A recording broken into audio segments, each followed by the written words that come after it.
वीरगाथा। अग्निपुत्र की अमर कथा बहुत समय पहले, जब भारत छोटे छोटे जनपदों में बंटा था, दक्षिण के घने जंगलों के बीच बसा था अरुणगढ़। शांत, समृद्ध और धर्मनिष्ठ राज्य। इसके राजा धरणीसेन न्यायप्रिय थे और प्रजा सुखी थी, लेकिन शांति को हमेशा अशांति ही चुनौती देती है। उत्तर से आया राक्षसगढ़ का क्रूर राजा अमरश।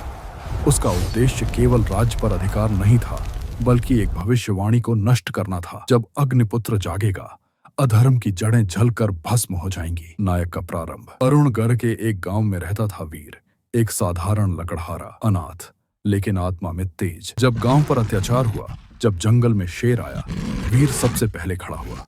राजा धरणीसेन ने उसे बुलाया और सेना में जगह दी, पर नीति ने उसे सिर्फ सिपाही नहीं, एक महानायक बनाने का संकल्प लिया था। पहचान की चिंगारी। एक दिन राक्षसी सेना ने राजमहल पर हमला कर दिया। वीर ने अकेले कई राक्षसों को परास्त किया। इसी युद्ध में वह एक गुप्त सुरंग में गया, जहां वर्षों से ध्यानमग्न आर्षि ने उसकी आंखों में झांका और कहा, तू ही है अग्निपुत्र, तुझे तलवार से नहीं, आत्मा की अग्नि से लड़ना होगा। आत्मयात्रा। 4 दिशाएं, 4 सबक। पूर्व दिशा, अग्नि पर्वत पर तपस्या भय पर विजय पाई।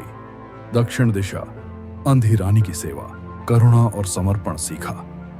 पश्चिम दिशा, ईर्ष्यालु शिष्य को क्षमा अहंकार पर विजय पाई। उत्तर दिशा, अमरश की सेना से युद्ध हार मिली, पर विनम्रता और धैर्य का ज्ञान भी। धर्म युद्ध की तैयारी। अब वीर नायक नहीं, न्याय की ज्वाला बन चुका था।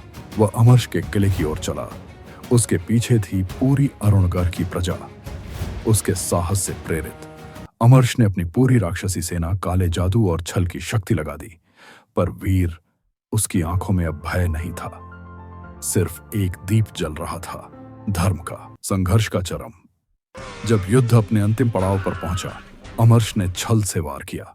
वीर मुस्कुराया और बोला, एक अग्निपुत्र को अग्नि नहीं जला सकती, क्योंकि वह स्वयं अग्नि है। उसने अमरश को पराजित किया, लेकिन अंतिम वार नहीं किया। मुझे तुझसे नहीं, तेरे अधर्म से युद्ध था। अमरश रो पड़ा। उसने कहा, तू ही सच्चा अग्निपुत्र है।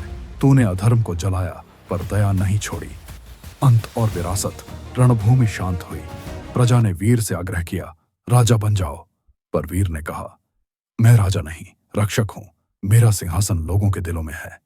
वह जंगल लौट गया, पर अब वह एक साधारण लकड़हारा नहीं था, वह था युगों का अग्निपुत्र। नैतिक शिक्षा। अंत में धीमे स्वर में, वीरता तलवार में नहीं, विचार में होती है।